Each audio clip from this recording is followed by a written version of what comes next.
Welcome mga kalakad ng orasa sa hapon. Wala lang na akong madala akong relo. O sa gihapon dito tayo sa garden ko na nakasukal na ng mga damo. At hindi ko na ito nasikaso masyado. Pero siguro mga ilang araw mula ngayon o anong araw mag-spray kami ng herbicide pampatay ng mga damo. Ngayon may gawin ako dito yung mag-diliping ng mga ng mga dahon ng saging na nalaya na dahil sa init. So ito ang mga saging ngayon at makita natin dito na may mga bunga dito. Ayan, kitang-kita natin. At may isang napakagwapong baby dito na sumama. Hindi ko lang ipakita dahil ang nagdala ayaw. So ayan, ito ang mga saging ko na hindi ko pa nalinis ang mga dahon, mga kalakal. Ito yung mga tanglad na wala na, masukal na ngayon sa damo. So punta tayo doon sa may unahan, linisin ko ang mga dahon sa gitna nitong mga sukal na mga damo. So ayan sobrang sobrang madamo mga kalakad. Ayan pata mga labuyo dito at yung mga sili wala na. At pati mga tanim na mga alagbati yata wala na Mayroon pa ba? So ayan. Mayroon pa. So ayan hirapan tayo maglakad dahil itong damong to, ang tawag nito ay to? Kalimutan ko tuloy. Ito ang anuhin ko ngayon. Linisin ko ang mga dahon dito at iano muna natin so ito na mga linisin ko mga dahon. Ayan kita nyo dito yung sukal ng mga damo dito.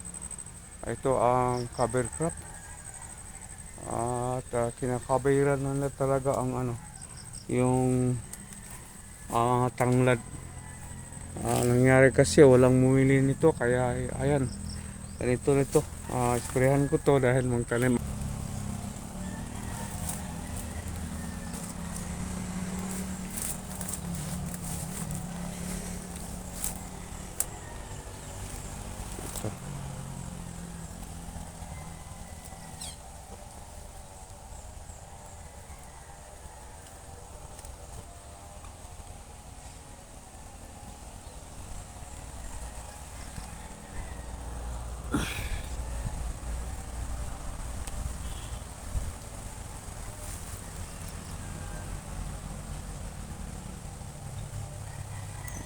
Ayan na.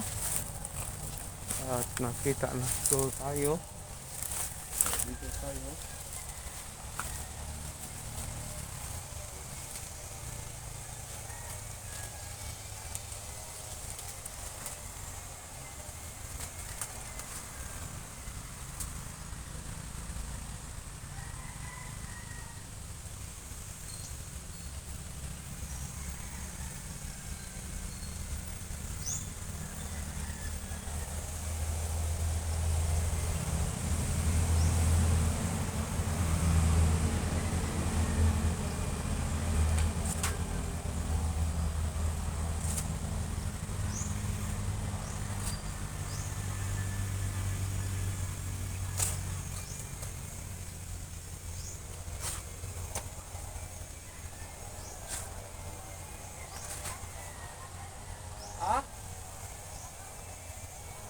Mo ko kadaog pa ko niya tayo na mo. Wala na lang hingi ng bata ilikay.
i yan natin i-focus natin dito.